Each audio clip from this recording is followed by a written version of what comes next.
President Curry will be excused from this meeting, Dave, just FYI.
Just give a couple minutes more. I was just in a meeting with Alder Revere, so I know he's on his way.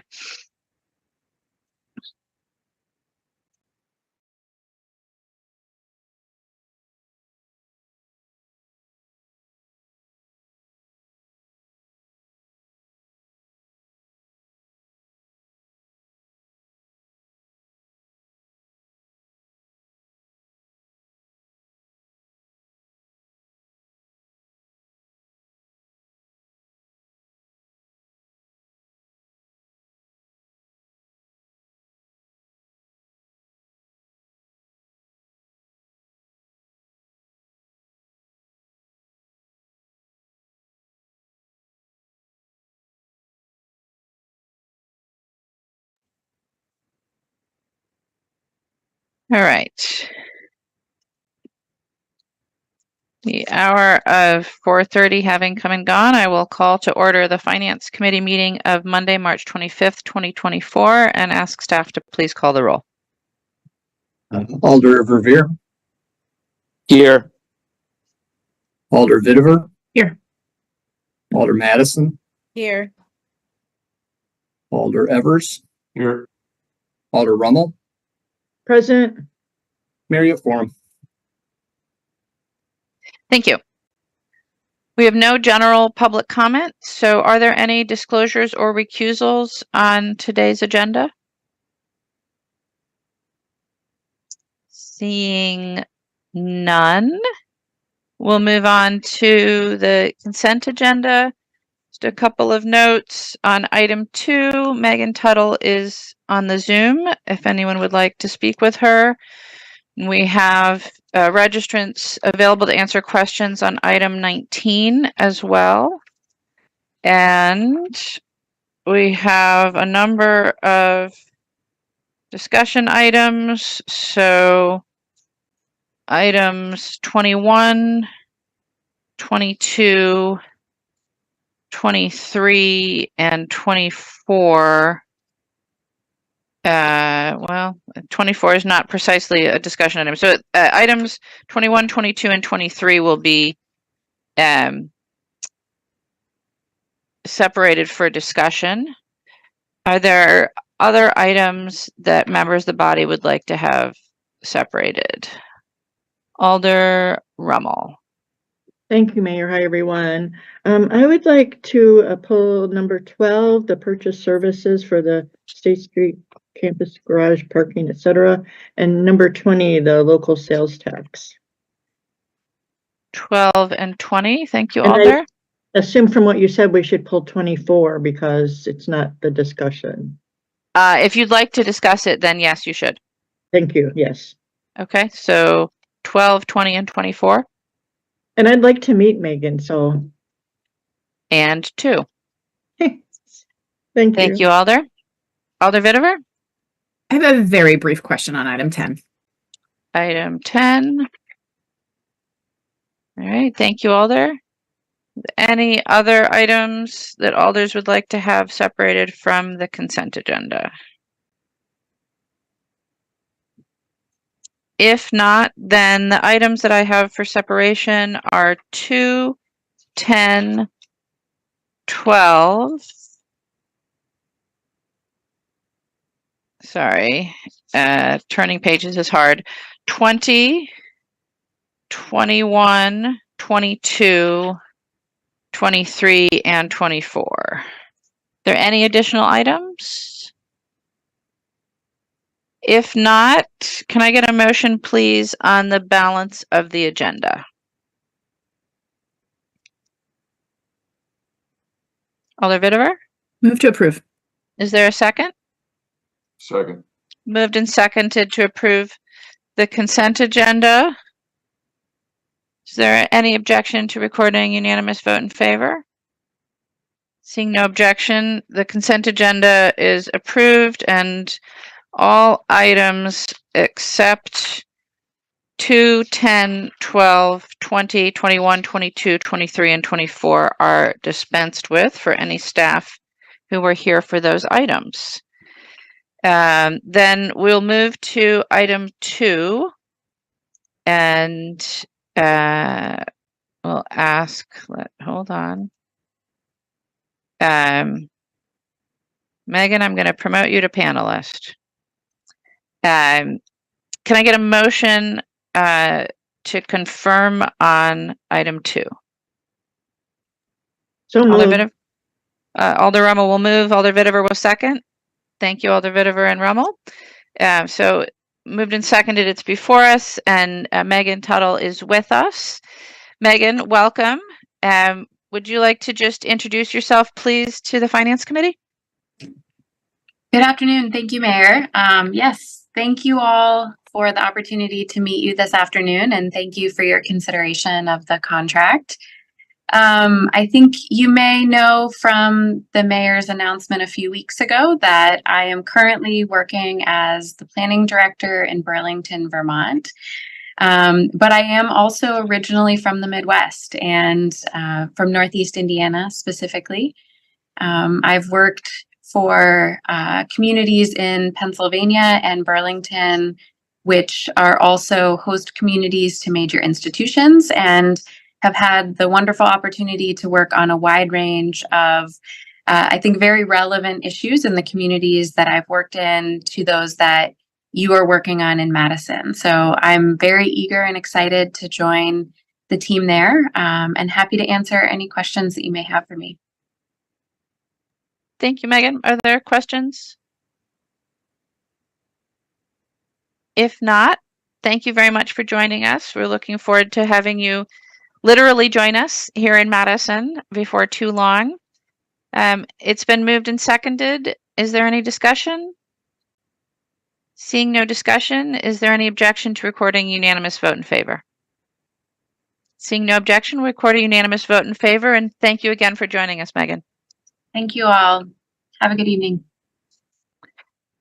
All right, that will take us to item 10. Item 10 is Legistar 82476, setting the 2024 rates for the sewer utility and stormwater utility. On item 10, can I have a motion, please? Move to approve. Is there a second? Second. Moved and seconded. Thank you. Alder Vitever, you had a question? Yes, very briefly. We're almost through the first quarter of 2024, so I was just curious why we're setting the 2024 rates now. Engineer Wolf. I actually think Steve Dana Rivers is on. I'll do my best to answer it. That there's, in particular with the sewer utility, we wait to get a little bit more information from MMSD on treatment charges and things.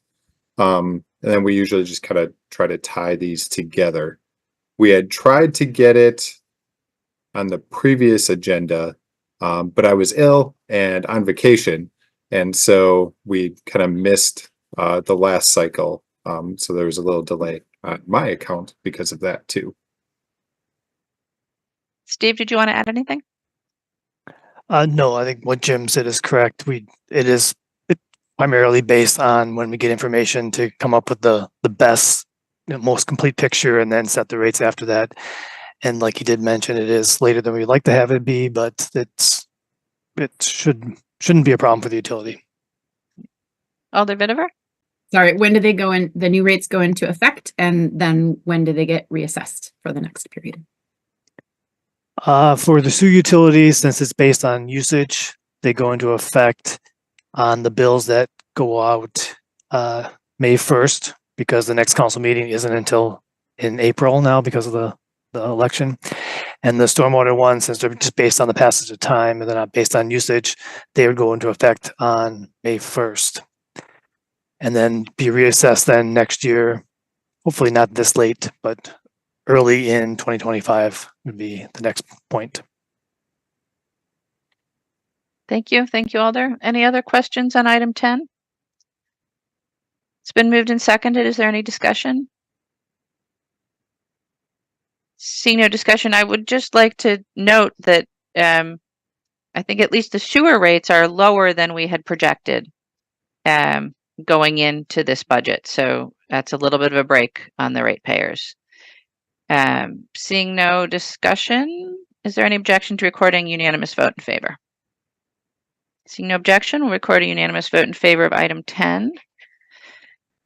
Next is item 12, which is Legistar 82503, authorizing an amendment to the purchase of service contract with outside counsel on the State Street campus parking facility redevelopment. On item 12, can I get a motion, please? Move approval. Is there a second? Second. Moved and seconded to approve. On item 12, Alder Rummel, you had questions?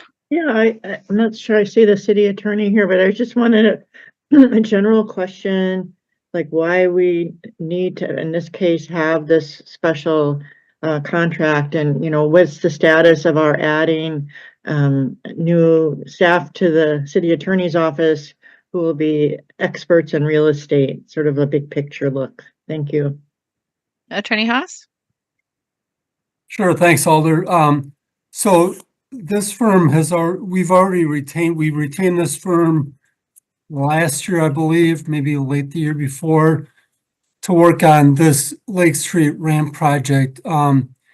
Even once, with our current staff, or even once we add additional staff, we still have to retain outside counsel in some cases for very specific and usually complex projects, and this is one of them.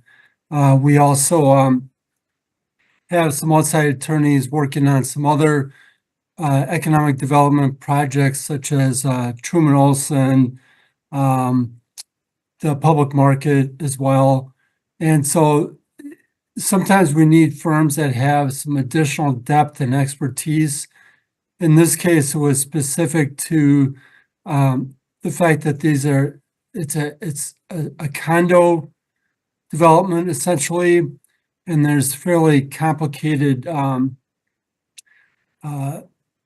condo documents. We needed some expertise in kind of condominium law, always potential litigation, real estate law.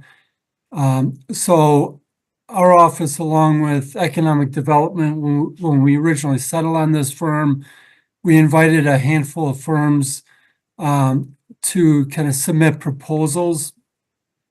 And after evaluating those, we decided on Von Briesen, and the lead attorney there is Jennifer Kramer. Part of the agreement in this particular case was also to, during the process of this project, I guess, to try to allow our attorneys to learn from them, the attorneys that really have, years and years of experience in this area, to help build our capacity to handle projects like this in the future. So we had one agreement that did not require a council resolution at the time, and that was a non-competitive bid agreement.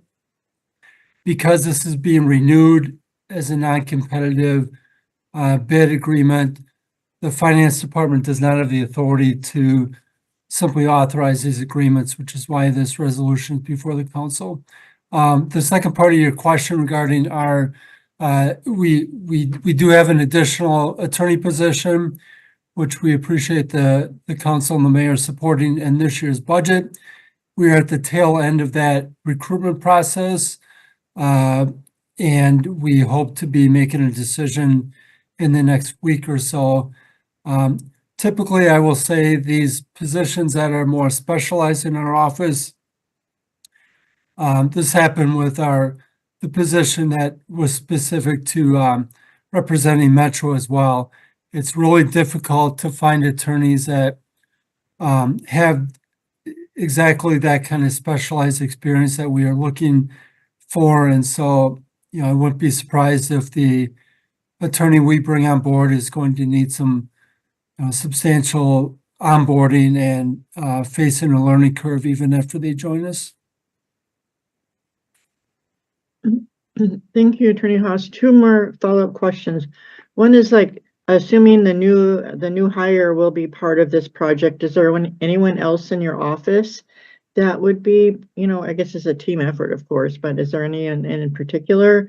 And then second question, I think you sort of said really fast how we've used this firm, Von Briesen and Roper, before, but could you just repeat it just so, if they've done other big projects that were, that they're now our, go-to or whatever. Thanks. Right. No, they've only worked for the city on this project. Okay. But they have a lot of experience in real estate and condo development documents specifically. Matt Robles is currently our lead attorney on real estate and economic development projects since Kevin Ramakrishnan left us a couple years ago. So Matt and the new attorney will be both handling real estate and economic development and affordable housing projects, as well as the municipal bond issuance work. Thank you. Alder Verveer? Thank you, Mayor. Mike, I have a question about specifically the Von Briesen engagement letter that's included in our packet for this agenda item. Mm-hmm. As you'll note, in the very first paragraph, it not only mentions the engagement for Lake Street project, but also the Madison Public Market. But yet the resolution before us, of course, is silent as to the public market. Could you explain what Von Briesen's role is with the public market and why it's included in the engagement letter but not in the resolution?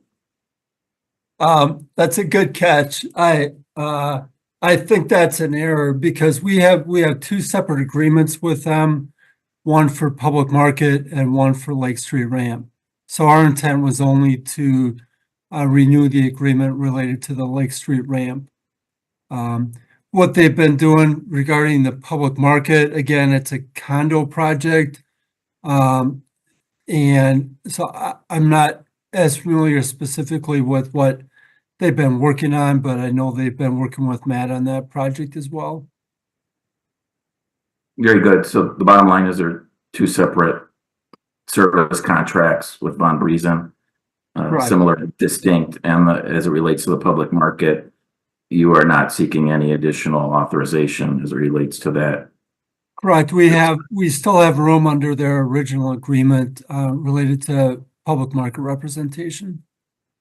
Very good. Thank you, Mike. Thank you, Mayor. Thank you, Alder. Any additional questions on item 12? Seeing none, it's been moved and seconded. Is there discussion? Seeing no discussion, is there any objection to recording unanimous vote in favor of item 12? Seeing no objection, we'll record that vote.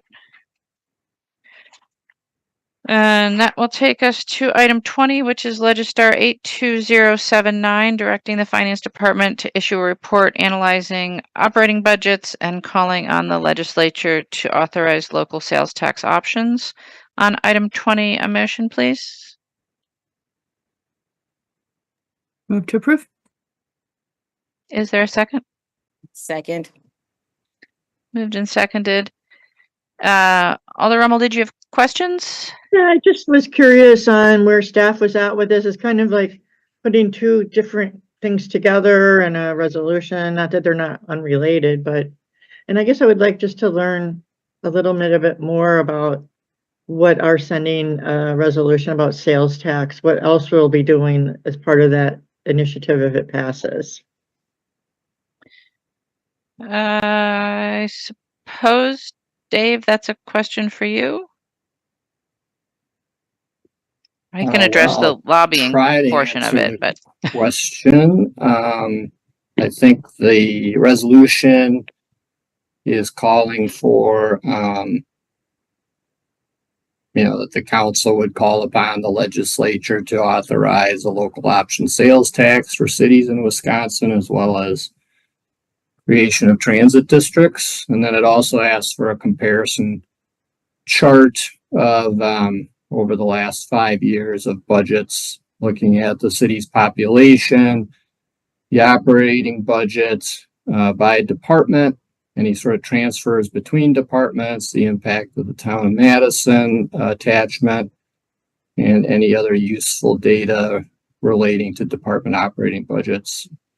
I think we have all that information in terms of once the resolution, if it is adopted by the council, we can, and even before, if someone were to ask us for it, we can provide that information.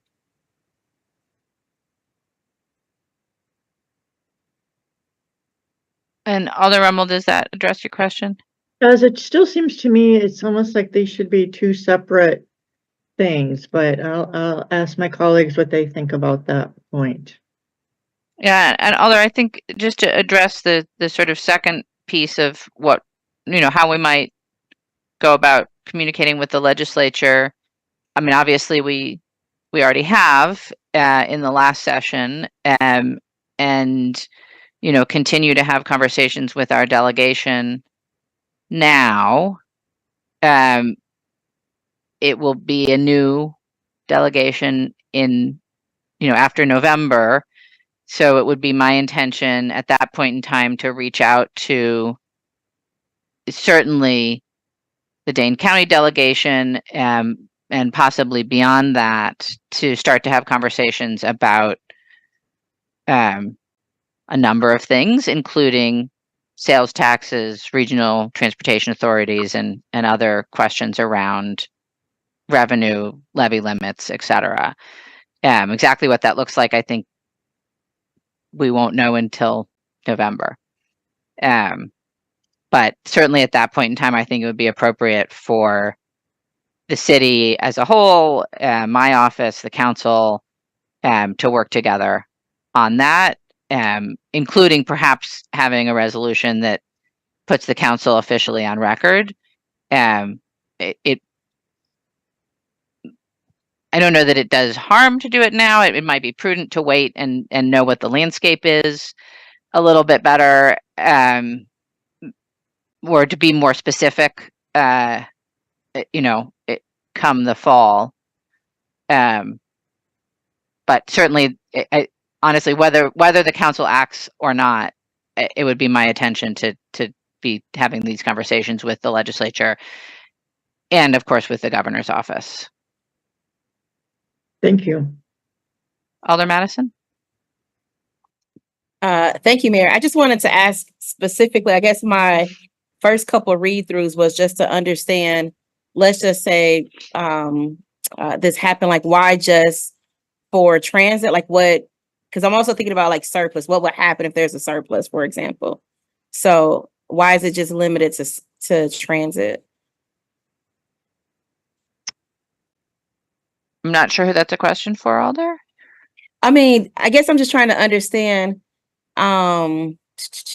So gosh, where is it at? I just marked it for myself. I guess I'm trying to better understand how is Milwaukee using, where it says like similar to Milwaukee County Transit District, for example. Can someone explain that piece? I'm just trying to compare. Milwaukee County has a transit system. It's a part of the Milwaukee County budget. They do not have a regional transportation authority, though. That's not allowed under state law. Milwaukee County does have its own sales tax authority, similar to Dane County. In the most recent state legislative session, Milwaukee County was authorized to increase their sales tax from the current half-cent. I think it was to 7/10 or 8/10 of a cent. I can't remember exactly. But similar to the city of Milwaukee, the purpose of that increase was to help pay for outstanding retirement liabilities within their retirement systems. It was not directed specifically towards transit or regional transit activities. Gotcha. So then I guess I'm just confused on how, let's just say, of course, this is a thing for us. It's not just necessarily funding costs for transit. I believe the way the resolution reads, it talks about both a transit district with a sales tax as well as a separate sales tax for the city. So it could be one or both is the way I read the resolution. Gotcha. Then I do then agree, or at least I guess I'm having some similar thoughts as Alder Rummel about separating them, but maybe just right now it's not really a big deal. My only other thoughts were, instead of just going back to 2019, I think it's always a good idea to at least include 10 years versus, because 2019 only puts us with 2 years or a year before COVID. And so I think going back a bit further, if this comes to pass, 10 years seems a bit better to compare. Thank you, Alder. Alder Evers, we seem to be straddling the line between questions and discussion, but questions? Yeah, this is a question for Dave, for Director Schmedeke. It seems to me like you've done some of this already. And I'm curious about how much additional staff time would be required for you to go back and do this summary from 2019 to the present year for each department. And I'm not exactly sure what the benefit of this is, but could you please address how much additional staff time this might have? Again, I seem to think in all the many budget presentations we've received so far, there have been a number of comparisons from year to year. that pretty much outline our budget dilemma. I'm a little worried about additional imposition on staff time when you have many other things to do. So could you address that for me, please? I'll try, Alder Evers. Hard to quantify exactly how much time it takes. We often answer questions like this in different forms. As you said, we've done a lot of work already on looking at the outlook for the 2025 budget, as well as looking backward of what's happened over the last 10 plus years since levy limits went into effect. I think what's in this resolution, at least at how it's described here, is, pretty high level. So it would not be considerable amount of time to do it, and it's probably elements of things we've already done. And I think, as I said earlier, we typically answer these types of questions from individual council members who may ask questions for this type of information. But it's definitely we've done a lot of work already on a lot of this, and it's out there on our budget outlook page. We've provided it through other means to council members and generally. So I think, we can definitely respond to this resolution if it's ultimately adopted by the council, at least in its form right now. Thank you. Thank you, Alder. Are there any additional questions? Seeing none, it's been moved and seconded. Is there discussion? Alder Evers? Thank you, Mayor. I have questions about this, and that are along the lines of ones that I just put forth. And I don't know that I think we should go down this path. I don't think I'm going to be supporting this. For one thing, I think the element of asking the state legislature to do the sales tax thing is something that feels a bit performative, because it's not anything we can do right now, as the mayor explained. And we all know that that is a long-term solution, but nothing that can will benefit us in the near future. And I do think that this puts an unnecessary burden on staff. When I'm very impressed with what staff has done already, and asking them to do more work beyond what has been provided. The implication somewhat in this ask, it feels like that there are great elements missing. And I don't think that's the case. I think we have the basis to form a narrative to help educate the public as to what the exact basis of our structural deficit, what the basis for that is. So I'm not sure that going this extra mile is actually going to be worth the time and the investment from staff. So I'm inclined to vote against this. Thank you. Thank you, Alder. Alder Madison? Thank you, Mayor.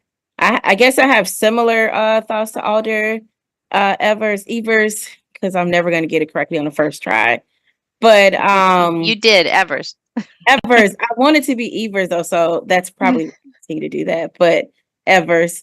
So I have similar thoughts. I do want to say I absolutely believe I get the direction of it, because I do believe that we need to do the work to foster the relationships. You know what I mean? To get us down this point, we eventually have a sales tax. I'm not sure if this is the right method about it right now, because with where we're at the state legislature between now and November, nothing's really going to change for us. And I don't know if this is the appropriate time, but I would, if possible, to hear Alder Latimer Burris's feedback or any thoughts on it, because maybe that would be helpful too. So yeah, but I have similar thoughts as Alder Evers. I appreciate the direction of it, because I do believe eventually we need to foster the relationships in order to get there. but I would love to hear more about from the sponsor for the resolution. Thank you, Alder. Alder Rummel? Thank you, Mayor. I don't think I'm going to let the perfect be the enemy of the good here. I kind of see that it's three different things that maybe could be separated, maybe on the floor of the council, we can talk about that. But what I like about it is that we're going to be discussing the budget with the public, and here are two ways that we can resolve it. And while I agree that they're long-term or at least medium-term, it's people want to know what we're doing besides just maybe wanting to pass a referendum. And so you can lay out all these actions that we're doing. And I think that helps people understand like what we can do and what we can't do right now. I think the Regional Transportation Authority would be a big win if we could get there. And we had it just for a moment. And then it was just ripped away. So, yeah, just imagine our region having a way to pay where everybody pays into getting transit to serve our regional economy. That would be such a game changer. So anyway, I really like that. And, I have a lot of more concerns about the equity of sales tax, but I think that's part of the debate for the public. Like, okay, we can do this, we could do this, we could do this. So, I think the mayor made a good point, like maybe after the November election is better timing, but I also think putting stuff that we're doing stuff now as part of our conversation, even if we don't act on it till later in some real substantive ways, I think is still important. So I'm going to support this. Thank you. Thank you, Alder. I just want to correct for the record that it's not actually a choice between we could do this or we could do this or we could do that, because two of the things mentioned in the resolution we literally can't do at this point in time. We can just ask for permission to maybe someday do. But my point is that we are asking as part of the process and saying, look, here's a wall, but we're asking. But I hear you. Thank you. I have no other Alders. Oh, Alder Vitever. Sorry, I just wanted to capture what Alder Madison said previously and suggest an amendment, move an amendment to do the report from 2014 to 2024 so that it is truly capturing the pre-pandemic period in a comprehensive way. Thank you, Alder. That's a motion. Is there a second? Alder Madison will second. All right. So what's before us is an amendment to change the time period from 2019 to 2014 to 2024. And so that would be a amendment to the title. And I'm sorry, I don't have the text of the resolution in front of me, but I assume that would require a amendment to the text as well. Yes. Thank you, Dave. Is there a discussion on the amendment? Seeing no discussion on the amendment, it's been moved and seconded. Is there objection to making the change from 2019 to 2014? Seeing no objection, that amendment will pass, and we're back to the underlying motion as amended. Is there further discussion? Seeing none, it's been moved and seconded, and anticipating some disagreement based on comments. All those in favor, aye, and those opposed, no. And I'll ask Dave to please call the roll. Alder Verveer. Aye. Alder Vitever. Aye. Alder Madison. No. Alder Evers. No. Alder Rummel. Aye. There, that is 3 ayes. With 3 ayes and 2 noes, the motion will pass as amended. That will take us to discussion items. Mayor? Yeah, yes, Sorry. Dave. You'll either have to vote in the affirmative or the vote is not, you don't have a majority of the committee. Oh, because we're missing somebody. That's correct.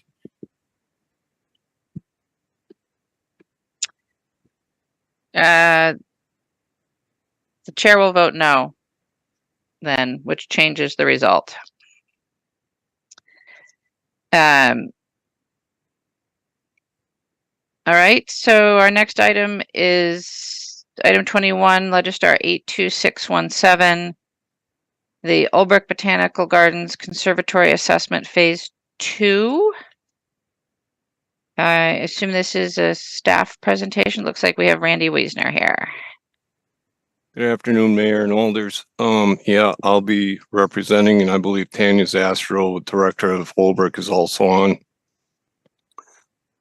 Little background, what we're doing is presenting a resolution at the April 16th Common Council meeting for some work that needs to be done at Olbrich.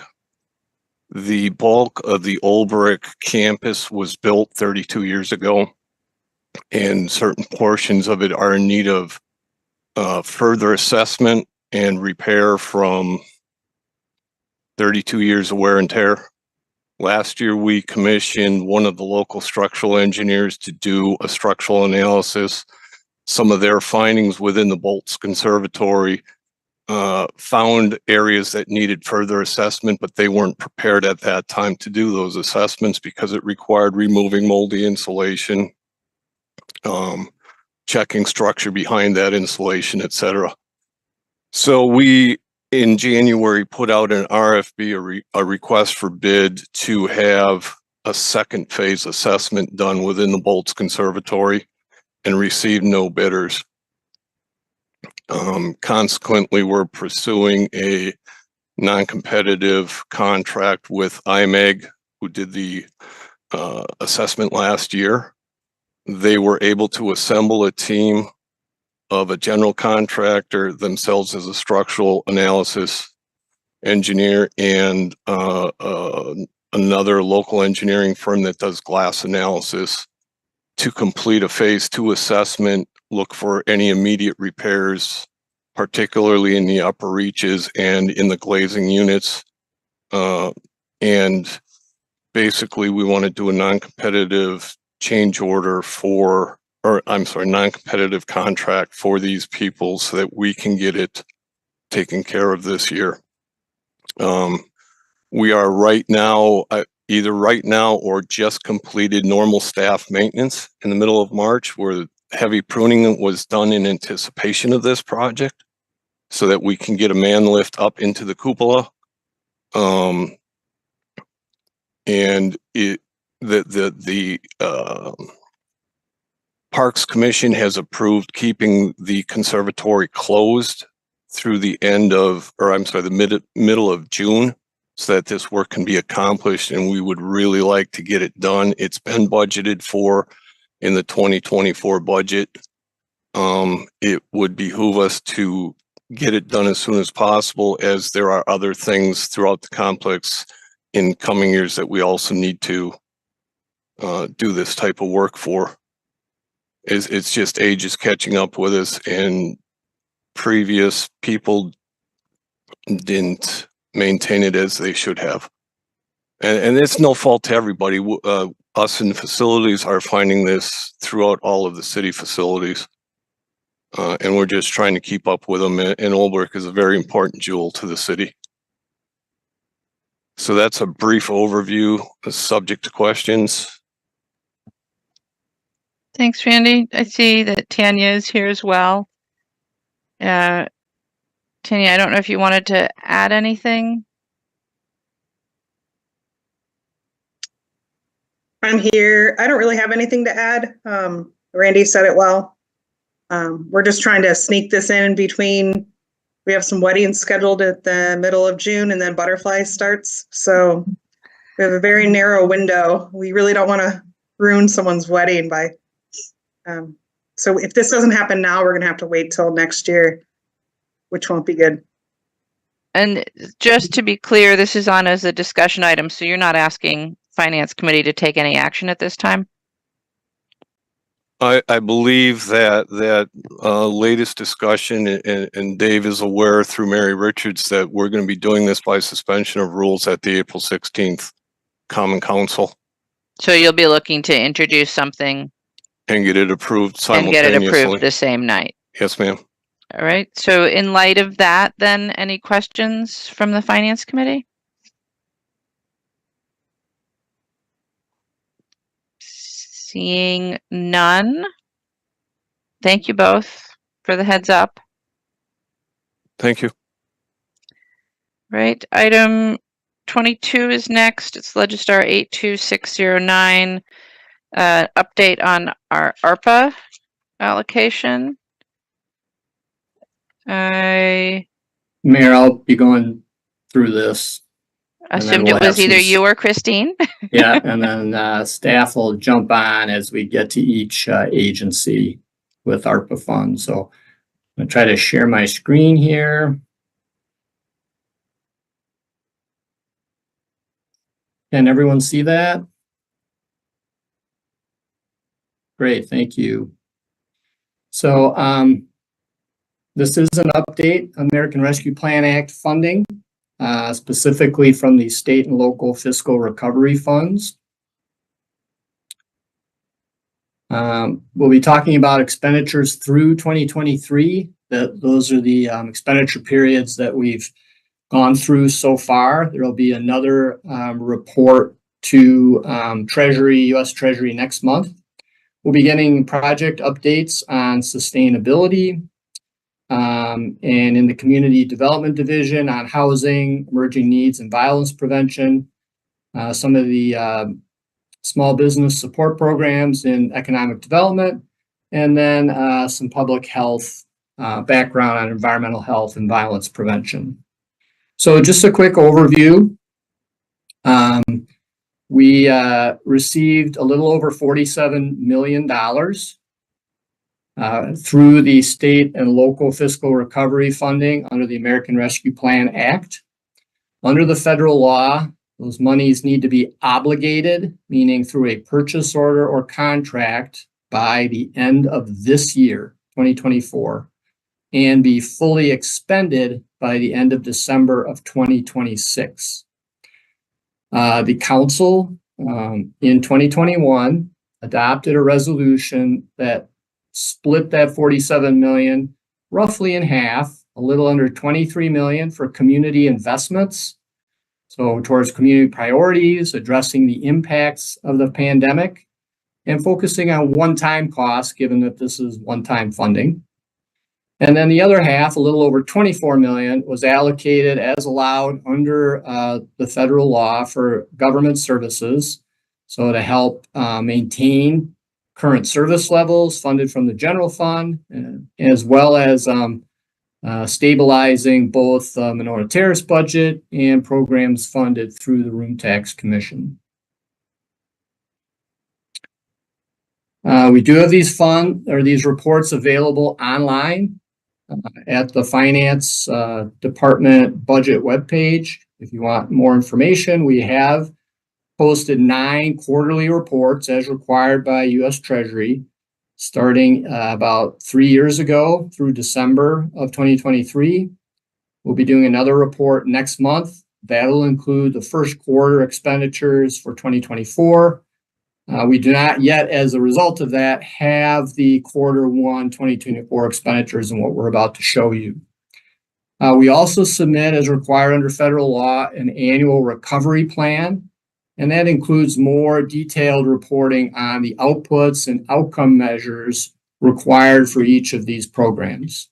And those recovery plans are due in July of each year, and they cover that period of July 1st through June 30th. So through the end of 2023, we have 15 projects. Those have encumbered a little over $10 million and expended about $9 million for community investments. So that's the community investment side. On the government services side, the revenue replacement monies, we've spent about $20 million of the $24.4 million allocated by the council towards that purpose. The remaining $4.4 million has been budgeted in the 2024 budget to help maintain current services. So you can see the priority areas in this table.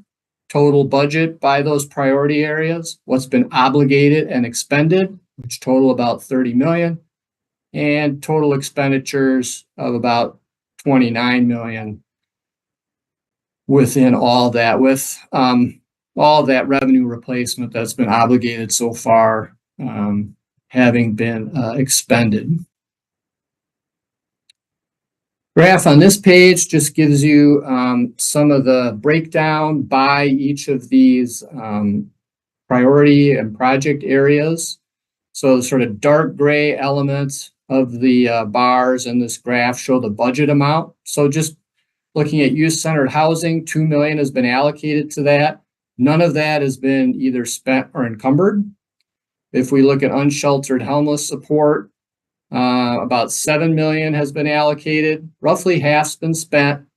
The other half remains unallocated. And for each of these, you can see the amounts. And so much of the allocation of some of this and obligation will occur yet this year. In the community development area, again, summer youth employment, summer youth engagement, that was a priority area that was very early in the project timeline. Most of that has been expended or encumbered, as has that money allocated for residents who are undocumented.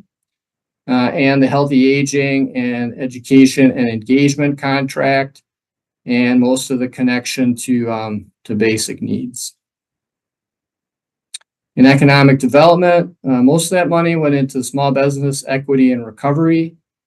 Again, about 1.9 million has either been encumbered or expended, and the remaining roughly 800,000 is yet to be obligated.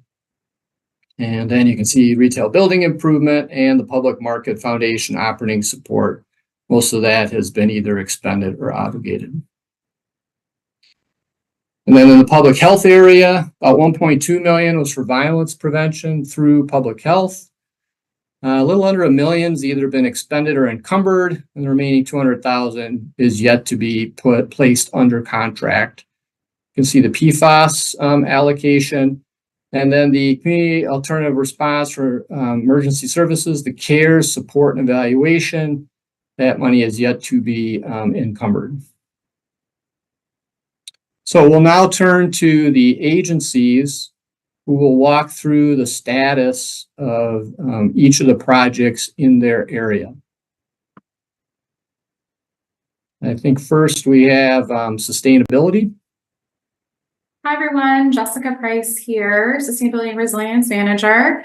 And I'm happy to share with you the updates on how our project is progressing under the ARPA programs. So for the Sustainability and Resilience Program, we're working on the Efficiency Navigator. So this really provides technical assistance and energy efficiency and healthy home upgrades to multifamily affordable housing. So that's unsubsidized housing that has rents that are affordable to folks that make 80% area median income or less.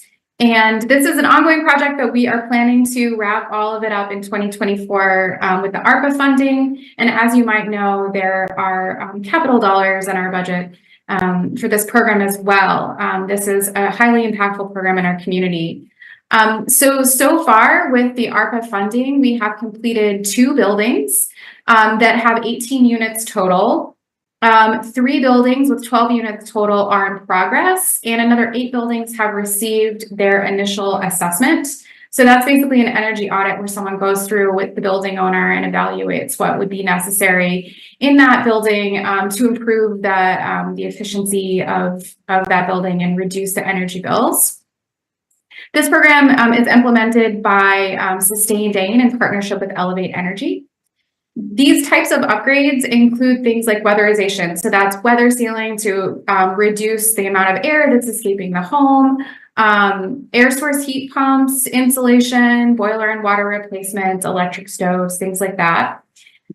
So together for these buildings that have already been reached, plus the others that we've done, they reduce energy bills, we're finding, by an average of $635 a year, with some homes saving more than $1,000 a year in their utility bills through the program. So this is putting dollars right back in the pockets of families that could use it for other things. So that's sort of how we're spending those ARPA dollars. Again, we're planning on wrapping this up by mid-2024 with the ARPA funding. And the picture on the right is someone who's providing insulation into a home, just FYI. So happy to answer any questions. Thanks, Jessica. Dave, do you want to take questions one at a time, or? Go right ahead. Yep, let's do that. Alder Vitever?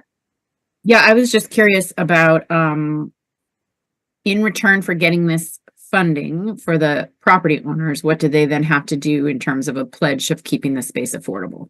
Yeah, so they pledged to not raise their rents above the HUD affordability threshold for fair market value for 5 years after they received these upgrades. So that's the way that we don't kind of shift costs, that cost savings over to away from the tenants.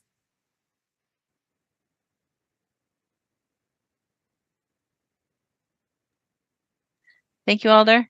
Any other questions on sustainability? All right, seeing none, next. We'll move on to community development.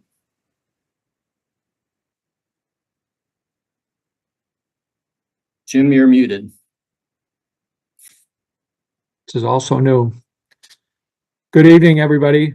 I've got 2 slides I should be able to get through pretty quickly. Start with $2.5 million that has been set aside to acquire the Salvation Army property in the Darbo neighborhood. Fresh appraisals are in hand. They suggest the purchase will require additional funds, those perhaps coming from Land Bank Fund. Keep in mind, this will be a purchase and leaseback arrangement, as the Salvation Army will continue to occupy the building until the agency undertakes the planned redevelopment of its other site on the 600 block of East Washington Avenue. Discussions between Salvation Army staff and city staff from Office of Real Estate and the City Attorney's Office are underway. Second, the city's allocated $2 million to support a youth-centered housing development that will primarily serve youth aging out of the foster care system. Using a competitive RFP process, CDD has selected and the council approved a development team to undertake this project. A team led by Julian Walters, a Madison native and Acre graduate, in partnership with Lutheran Social Services, plans to build a 44-unit apartment building on city-owned land at 1202 South Park Street. It's a $14 million project. The team has submitted an application for federal low-income housing tax credits and is now awaiting a response to that request. They will also need to attract other financing, but the viability of the project really hinges on that tax credit decision, which is expected sometime next month. Occupy Madison is under contract to install solar panels.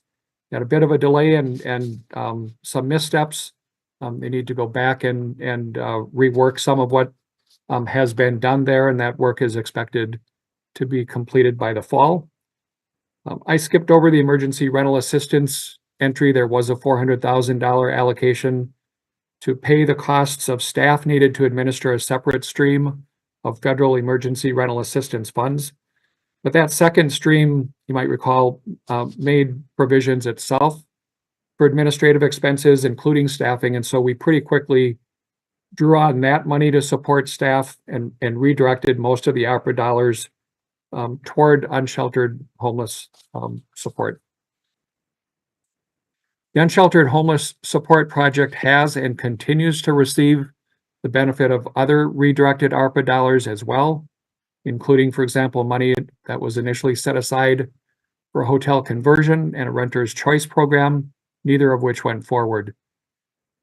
These funds, all of them, have been integral to sustaining both the operations of a substantially expanded temporary men's shelter and the city campground at Dairy Drive, and they will continue to be until the anticipated opening of a permanent men's shelter at or near the end of 2025.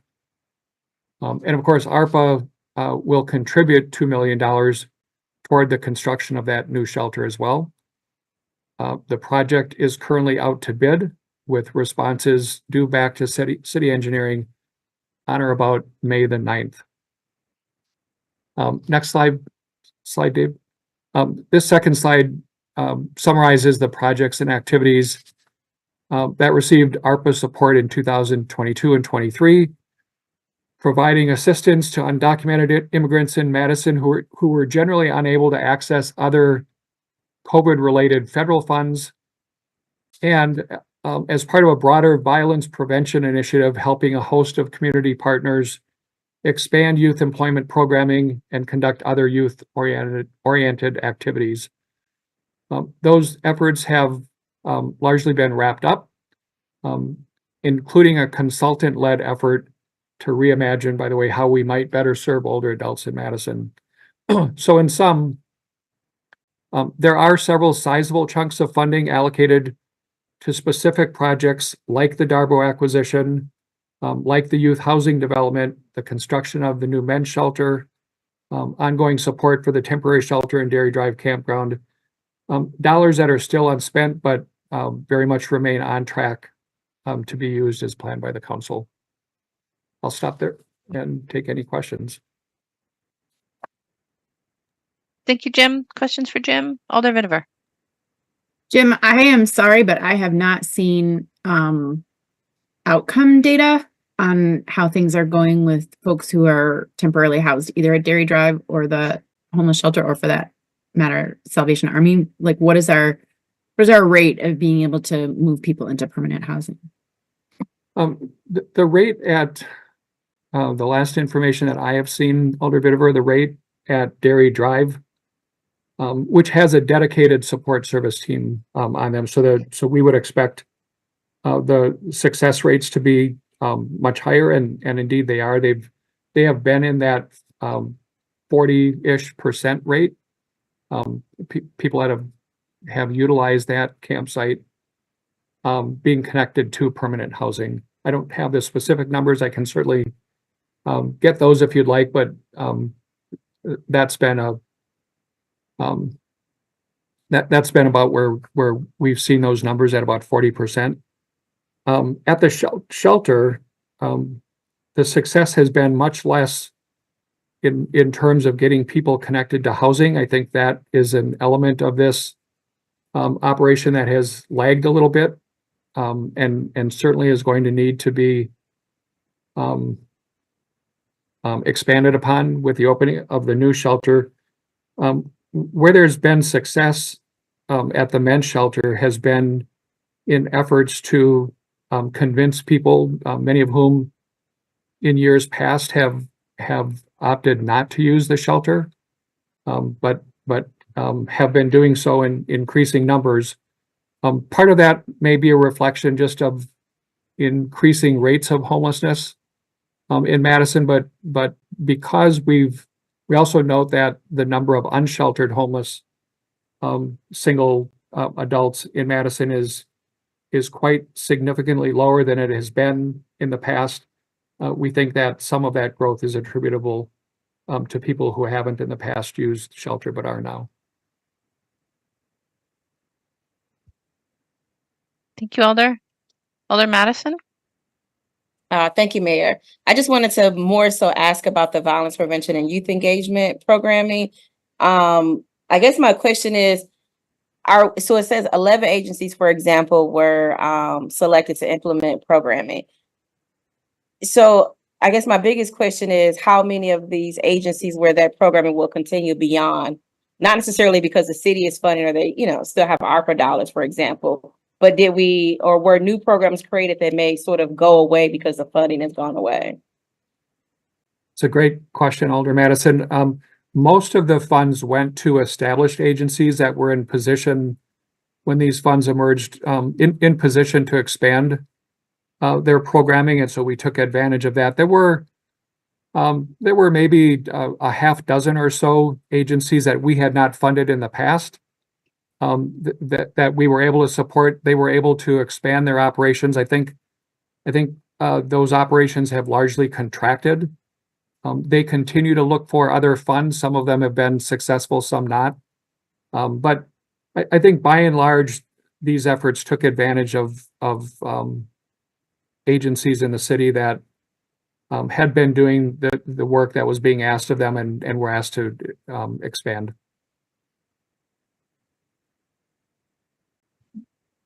Thank you, Alder. Alder Rebel? Thank you, Mayor. Jim, I have two different questions. First, we'll start about with the Salvation Army. So I'm glad to hear they finally agreed to move forward on this component of their, bigger plans to let us buy the building and lease it back to them. So assuming that goes forward smoothly, then what happens on the 600 block? I mean, do we have a sense of the timeline for the new, their new shelter? What we know, Alder Rummel, is that they are now closing in on the $10 million mark on their capital campaign. They had set about to raise $15 million through that campaign. They're also raising $15 million internally. This acquisition would contribute to that second $15 million. It would be internally generated, including by selling properties, one or more properties. So they're making good headway on their capital campaign. The one point that I think should give us some pause is that those estimates are dated. They're estimates that were based on construction cost estimates that predate the pandemic. And so they are in the process of revisiting those estimates. They know that there will be some growth. I don't think that they're anticipating substantial growth in cost estimates, but it may prolong that a little bit. They've not yet been willing to make a projection for when they might actually put a shovel in the ground for that project, but they are making good progress in their capital campaign. Sort of related on the flip side is, so we buy, eventually they move out. So we don't really know how long that will be, right? We don't know when that project how will long begin. the lease will last. Right. But then eventually they move out, and so then, I mean, it's a way future discussion on then what happens to that parcel, right? But are we still engaging with all the interested parties that wanted to have, had proposals for the use there? You're talking about for the Darrow property? Yeah. Yes, we do remain in contact with a number of organizations that are interested in making use of it when the Salvation Army departs. It was really part of the appeal of putting these funds toward that acquisition, not only helping to jumpstart the beginning of construction of the 600 East Washington Avenue site, but having something to say, some ability to influence how this property is used. So yes, we very much remain in touch with those local organizations. And I just wanted to invite my fellow colleagues on the Finance Committee. The Salvation Army on April 4th at 1 o'clock is having a ribbon cutting for their transitional housing project called the Shield Apartments. And that's not the new shelter, but an additional project that they have now completed. And so I hope you can, put it in your calendars and join me if you're available. And my second question is the permanent shelter. I really worry they're never going to have enough money, and they're always going to be out of money like they appear to be now. And how are we? Maybe it's not our problem to solve, but it just seems like there's always not enough money, like for food or staffing or something, and people, it's just not as 100%, you know, as it good as it could be, maybe. Well, Alder, I mean, clearly it's going to be a challenge. We've talked in the past about how the shelter budget has grown from a $600,000 budget when it was operating out of Grace Episcopal Church to now a nearly $2.5 million budget. We wouldn't have been able to sustain it without the availability of mostly these ARPA funds. We have time to prepare. This is not just a Porch Light challenge. It's not just a city and Porch Light challenge. We're engaged with Dane County. We are working closely with the county and with Porch Light to develop budget options for the opening of a new shelter. We still anticipate seeking help from the private sector to help support ongoing operations. So there are a lot of pieces. I'm not going to deny that it's going to be challenging, but I'm pretty optimistic that we'll find a way to allow Porch Light to operate that facility when it's ready to open. Well, thank you. I think we should note that Jim is saying he's optimistic. Thank you, Jim. Thank you, Mayor. Thank you, Alder. Any additional questions on this section? If not, thank you, Jim. And we'll go on to the next. Thank you. Next is economic development. Good evening, everyone. For those watching at home, I'm Matt Mikolajewski, the Economic Development Director for the city. We have 4 general areas where we've utilized ARPA funding within EDD. That includes our Small Business Equity and Recovery Program, our Retail Building Improvement Grant Program, which is now more commonly known the Building Improvement Grant Program, the Public Market Foundation support, and our Neighborhood Business District support. Next slide, please. Regarding small business and equity recovery, we've utilized this funding in a variety of ways. First is our Commercial Ownership Assistance Program. We've closed on 3 of these loans to date, and we have one that will be closing in March. Relative to our Business Ready program, that program is actually in process, and you approved the award of a contract this evening. We have our Facade Improvement Grant Program. We've approved 8 facade grants through ARPA so far, with a remainder of $32,000 for the balance of the year that will likely be encumbered. Next slide. Kiva Madison, we've utilized ARPA funding for the administrative aspect of that program, which will conclude at the end of this year.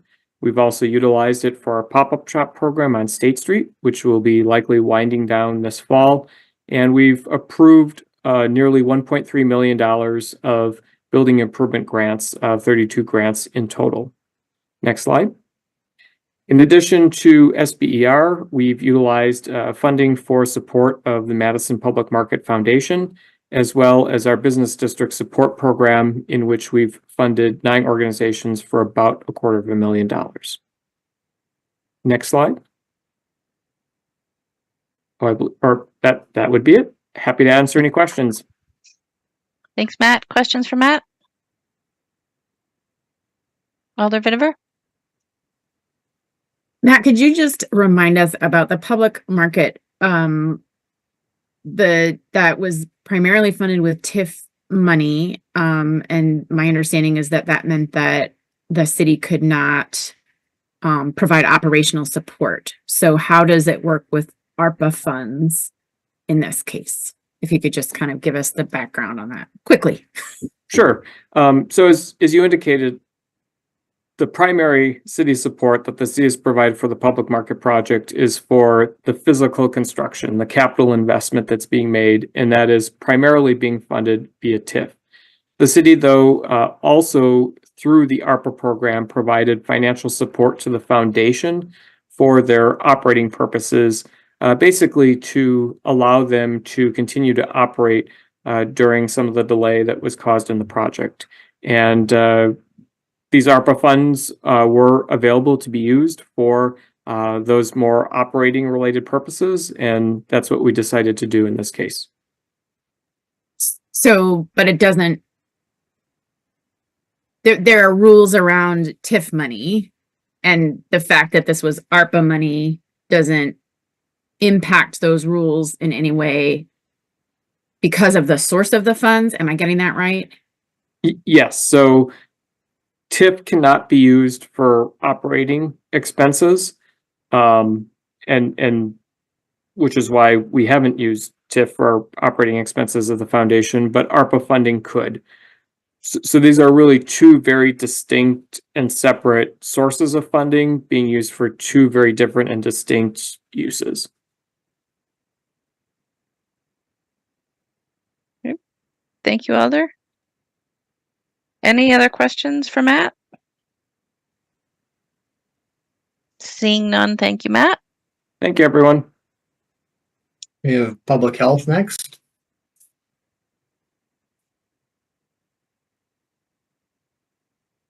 Good morning. Good evening, everyone.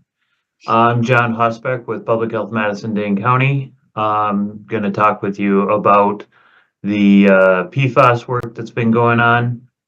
Since our last report, we've focused on connecting with community organizations and distributing a portion of the ARPA funds that we have at our disposal to support their efforts to make their communities more aware of PFAS and their environments. Those receiving grants last fall were East Madison Community Center, Kennedy Heights Community Center, the Mung Institute, Catholic Multicultural Center, and Wisconsin Eco-Latinos. All these groups started implementing their projects about the beginning of this year and have been demonstrating success connecting with people that we have struggled to connect with our past efforts. Specifically, East Madison Community Center being the group closest to the airport and Starkweather Creek and contamination from the use of AFFF. They've tapped into, some motivated community members, students from Madison College at Truex campus, and have been pushing out information into the community, holding educational sessions and making connections with people. The Mung Institute is focusing their efforts on elders in their community, which are an important, trusted source of information in their culture. They're helping the elders to understand how PFAS moves in the city, the role of critical utilities like the public drinking water system, wastewater disposal, landfill, that kind of thing, and how all those systems kind of work together to address PFAS risk. The Catholic Multicultural Center is partnering with the Wisconsin Eco-Latinos and are focusing on their connections with the immigrant populations in Madison, helping to make sure people are informed as they are coming into our community, focusing on making sure that there are there's materials, language appropriate materials available to these groups. Kennedy Heights Community Center has focused on their community, understanding how people are exposed to PFAS through food. They've held community cooking demonstrations at their community center, discussed the importance of the proper use of water filters and understanding what cookware can be problematic and ways to avoid exposure. We have been very fortunate to have Chi on board these past, going on close to a year now. He's been instrumental in working with these groups to help make sure that they have the information that they need to, provide technically accurate information about PFAS, and making sure that they have connections to other experts, such as through the DNR and whatnot. So that's it for me. Are there any questions? Questions for John? If not, thank you, John. You're welcome. Okay, good evening, everyone. I apologize, my camera is not working, but this is Ariel Smith, Director of Policy Planning and Evaluation with Public Health. And I'm here to give the violence prevention updates for ARPA funding. So with the ARPA funding, we've been able to release 3 RFPs since 2021. And all of the priority areas within the RFPs that were released were selected by members of the Madison and Dane County Violence Prevention Coalition. So far, 15 organizations in total have been funded since 2021. The organizations below are the newest members of that cohort from our 2023 RFP. So with that, right now we have invested over $800,000 into the work these organizations have been doing in our community in order to advance the roadmap to reducing violence priorities in which they selected during their application, all with the pursuit of reducing rates of violence in our community. And those roadmap goals that have been prioritized thus far have been within the areas of children, youth, and family promotion, and community engagement, strong neighborhoods, and also bolstering and increasing violence intervention and continuous healing opportunities for our community. We have also been able to use this funding to support software to better provide opportunities for awardees to both submit progress updates on their deliverables and also track their finances. Next slide, please. Additionally, funding has gone to support the infrastructure of the violence prevention and intervention teams at Public Health. With this funding, we've been able to develop training opportunities for the violence intervention team specifically, with those who work in violence intervention and interruption work across the country. And we've been able to provide opportunities to learn and train from those individuals. With the funding, we've also been able to support direct service programming to about 15 individuals and families within our violence intervention programming. And so examples of how that funding has been used has been to support relocation for those who are in danger or as a part of their safety planning need to be relocated to a different living space to support their recovery. Offering alternatives to violence, whether that be additional programming or support services within the housing arena, within the job seeking arena, or within childcare, for example, and also to support different practices around conflict mediation.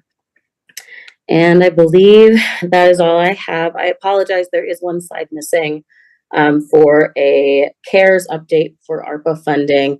But that recently went through Common Council, and we are working on executing that contract with the government's performance lab. So that is why it does not show up in the encumbrances just yet, but that contract is being executed soon.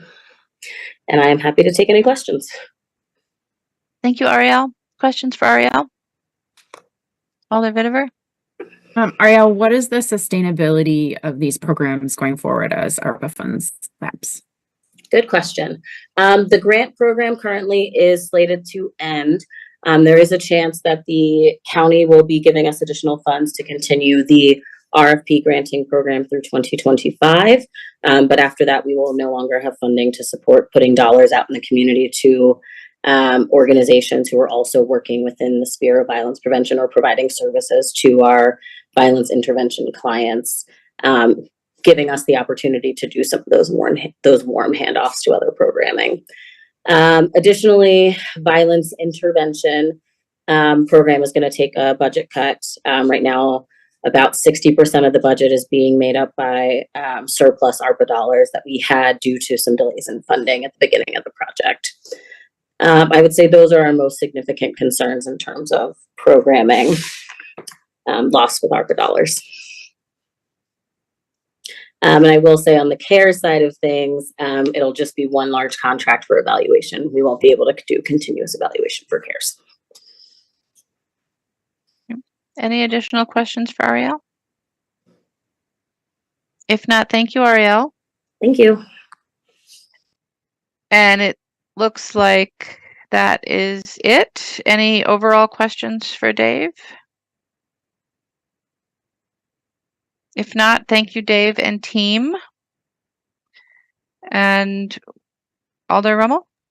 I just wanted to thank everyone. It was really informative, and thanks for refreshing. Thank you. Thank you, Alder. Then we'll move on to item 23, which is Legistar 82605, the 2025 budget calendar and capital budget guidance. Dave, is this you again? That is me again. And let's see. Can everyone see that? Great. All right, so run through where we're at with the 2025 budget process. So our agenda is an overview of the timeline for the budget and a little discussion around borrowing targets in the capital budget and the guidance that has been given to agencies. And then we'll stop after that. The rest of the slides are on the last agenda item regarding the resolution on guidance for the operating budget. So the key dates for both the capital and the operating budget, you can see on this slide, there was a kickoff on the capital budget last Tuesday. Their agency requests are due in mid-April, and with briefings of the mayor's office in early to mid-May, with the summer or early like May and June spent on sort of finalizing the capital budget with introduction in early September, and review by the Finance Committee of the capital budget September 16th and 17th with amendments at the end of September. The operating budget will follow a few months later with a kickoff in mid-June. The agencies will have 6 weeks to complete their budget requests. Briefings and budget development will occur in August and September with introduction in early October. And it follows the path of the operating budget action by the Finance Committee in October and adoption of the entire budget in the second week of November. So just this slide just goes into more detail in terms of the introduction of the executive budget, the dates of the Finance Committee hearings. So this will be agency presentations with questions from Finance Committee members and other council members who attend the meeting.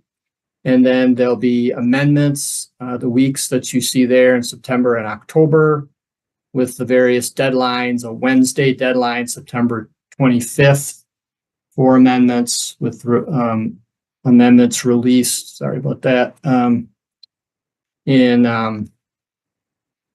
Friday, the 27th of September, and a similar process in October for the operating budget. You can see the dates for the Finance Committee votes on amendments. The council then has, as you know, its opportunity to amend the budget. That process will be the first week of November, and then the council meetings on the entire budget, including amendments, start November 12th. You can go to the Finance Department's website, the budget web page. You can see both the information series on the budget for the outlook, as well as the timelines for both the capital budget and operating budget. We will be posting information as it becomes available. We also have a contact form for residents to reach out directly with any feedback on the budget outlook page. Switching now or focusing on the capital budget and borrowing targets and guidance for the 2025 budget. Many of you have seen this before. When we talk about our borrowing, we look at it through a number of different lenses. The first is our bond rating. For 50 years now, we have had the highest possible rating on our debt. It's AAA, and that ensures that we receive the lowest possible costs. And the factors that go into that rating are the level of our operating reserves, the amount of debt burden that we have overall, the strength of the Madison's economy and the regional economy, and the city's management of its finances. Our debt, including pension and other post-employment benefit obligations, is considered moderate to high by Moody's. Our pension liability is very low, and we have among the best funded programs in the country. We also look at the debt through a lens of the debt service share of the budget that has been rising since the last 10 plus years. In 2015 is about 14% of the budget. It's estimated to be between 19 and 20% by the end of the current capital improvement plan timeline. Another lens we look through is how much are we actually borrowing each year compared to what we are authorizing in the budget. And that crosshatch portion of the bar is the amount of general obligation debt reauthorized each year. You can see that's increasing. The line is how much we're actually borrowing. And so, the amount of the percentage of what we're authorized that we're borrowing is declining each year. And so some of that is because of timing of projects and the necessity of having everything for a project, for example, budgeted so we can let a contract that's required under state law. But nonetheless, we do have a number of projects in agencies that we carry over unissued but authorized borrowing each year. We do have an exercise with the agencies each summer to identify how much we need to borrow based on the status of each project. And then a reminder that the 2024 adopted capital improvement plan, the one we're working through right now, had nearly 190 million of new general obligation borrowing. And you can see those comparisons by year. With the adopted 2023 budget being the darker bar, the lighter colored bar being the 2024 adopted budget. So just looking at 24 through 28, the comparison years, an additional $189 million in borrowing. And then just a reminder, I went through this information in briefing the council on the 2025 budget outlook. But the interaction between the capital budget borrowing and the operating budget deficit, and most capital projects are either partially or wholly supported by general obligation debt. And that borrowing includes both general fund and non-general fund sources. Some examples of those non-general fund sources are stormwater revenues, tax increment financing revenues. And there is some benefit to borrowing from non-general fund sources, but nonetheless, that debt is still backed by the full faith and credit of the city, meaning the property tax. And then the guidance that's been given to agencies in terms of borrowing limits applies to both general fund and non-general fund supported borrowing. And then a reminder that reducing debt service does not address the structural deficit. So the levy limit calculation has different components to it, and unused or reduction in debt service cannot be sort of shifted to increase the amount available for operations under the levy limit calculation. However, reducing debt service compared to what it would otherwise be does reduce the overall amount of property tax each year. And so that through that lens, it is a consideration in the overall size and pace of the capital budget. So the guidance to agencies is really focused on fiscal responsibility and careful planning. The adopted SIP It will be the baseline for the 2025 budget and SIP. So with that goal of keeping that overall debt service as a share of the operating budget to a level that's below projections from the 2024 SIP.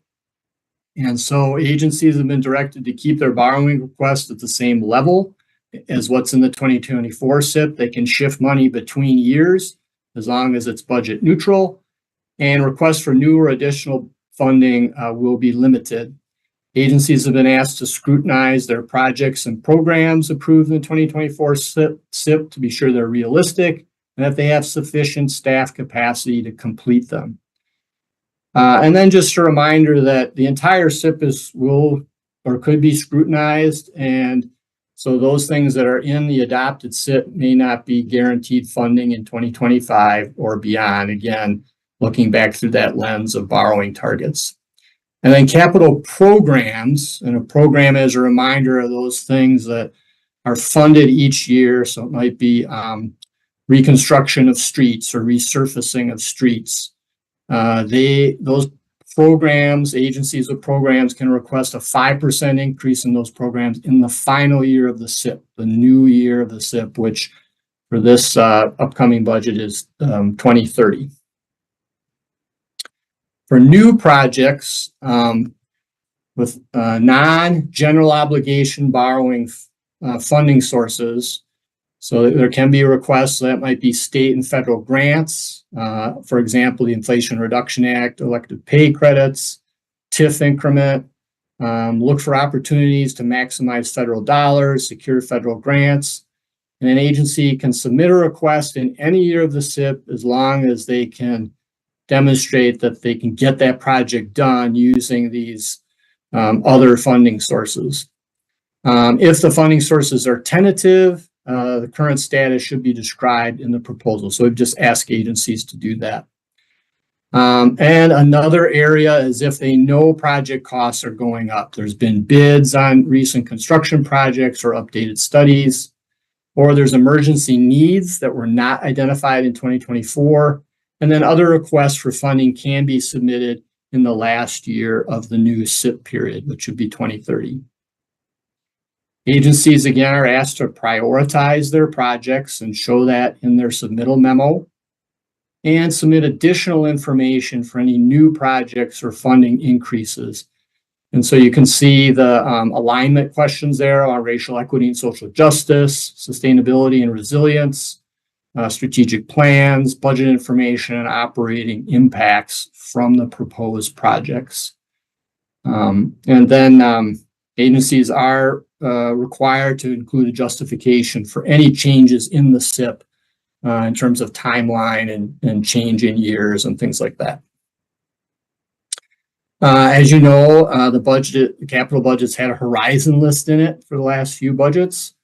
They can add projects to the horizon list in the last year of the SIP, 2030, as long as they can demonstrate the issues to address. So those that have been on prior horizon lists can be added to the SIP if those issues to address have been addressed, and they can add that in the 2030 year, the last year of the SIP. They can request to add projects to the horizon list if it's not if a project is forthcoming but hasn't been fully scoped. So they need to have a clear community purpose but not yet conceptualized. So that might be projects that are identified through other planning processes. And just a reminder that the horizon list is not a wish list. It's not something that they would normally submit through a regular request, if not for the guidance limiting new requests. All right, so that's a quick overview of the capital budget guidance, and happy to answer any questions before we move on. Thank you, Dave. Alder Rummel? Thank you, Dave. Can you just help me understand?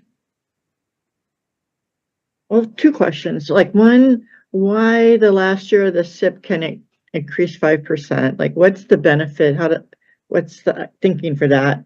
And then secondarily, is there any like stuff that you've already provided that just can direct me to that breaks out what the SIP contains as far as some's from the Fed, some's from the state, some were doing, all the different sources. Like, it's just like a chart. I mean, I'm sure there is. So if you could just find that, and you don't have to show it now, but tell me where that is and I can go look at it.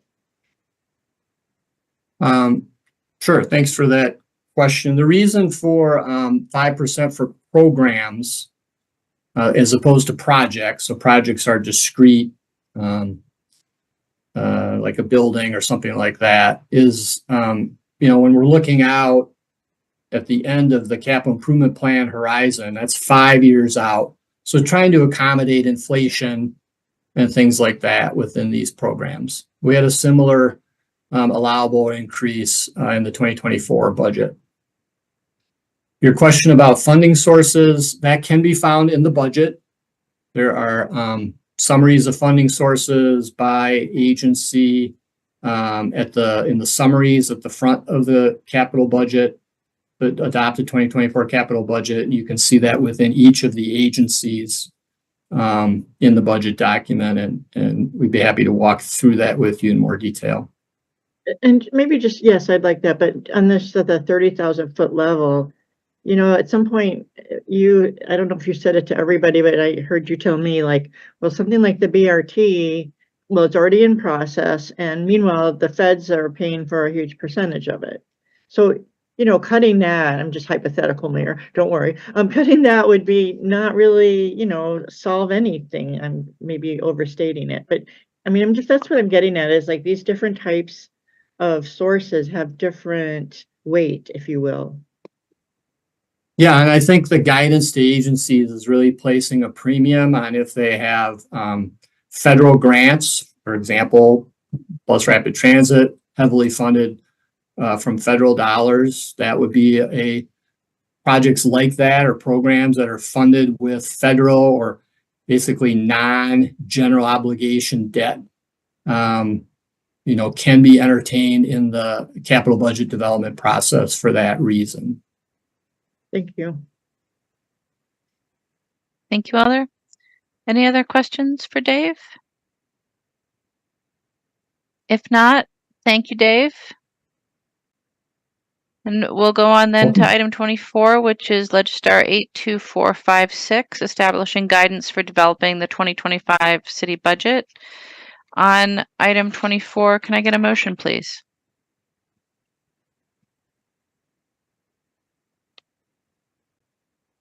Move to adopt. Second. Moved and seconded to adopt item 24. Are there questions for staff? If not, it's been moved and seconded. Is there discussion? Alder Rummel? I'm not really totally prepared to just jump in, but I know a lot of people have signed on to this and I haven't, because I just don't know that I've seen like how we're addressing Plan B, and like people keep saying to me, well, are we going to cut anything? Or are we just going to ask for it all through a referendum? And I just want to know that we're at least addressing that question through our guidance. And, for example, there's no layoffs, but we didn't talk about wage increases or wage parity, so there's things we're kind of touching on and other things we're silent on. And it would help me to have more conversation. Oh, and the other piece I really, are we willing to consider what are the role of special charges? Will we want to rely on them in our Plan B budget, and can we account for them in our referendum ask, and some of those bigger questions that maybe come later? I understand, but these are the things I'm grappling with. Thank you. Thank you, Alder. No, that was not precisely a question. And I think the resolution language comes really directly from what staff heard in the committee of the whole. So I don't really feel like I can answer it, but in my reading of the resolution, I do think that the question of I mean, the word cut is not used, but the pleasant euphemism of increasing efficiencies is. As is reduction in expenditures. So I think if that intent, I think, is represented in the resolved clauses. I do think they don't use the words plan B, but prepare contingency plans in the event of a referendum not being approved as part of the resolved clauses. And developing plans for new or to increase existing fees and charges is a part of the resolved clauses. So it seems to me like while it's perhaps not exactly the wording that you used, that the intent is represented in the resolved clauses. But I don't know if any of the alders who are sponsoring want to speak to that. Alder Evers? Thanks, Mayor. I do believe staff did a thorough job of covering the discussion of that meeting a couple of weeks ago during the committee of the whole. It was an exhaustive, thorough discussion with lots of points being brought up. I feel like staff did pretty much nailed it. It's evident that we're going to have a backup plan. We have to consider different avenues, different concepts. I don't think in this resolution is the place to put all the details. This is a general guidance document. So I feel confident that this is a good summary and it offers guidance for how to move forward. Thanks. Thank you, Alder. I have no other alders in the queue. It's been moved and seconded. Is there objection to recording a unanimous vote in favor? Seeing no objection, we'll record a unanimous vote in favor of item 24. That brings us to the end of our agenda. A motion to adjourn would be in order. Move to adjourn. Moved and seconded to adjourn. Is there any objection to recording a unanimous vote in favor? Seeing no objection, we are adjourned. Thank you all. Have a good night.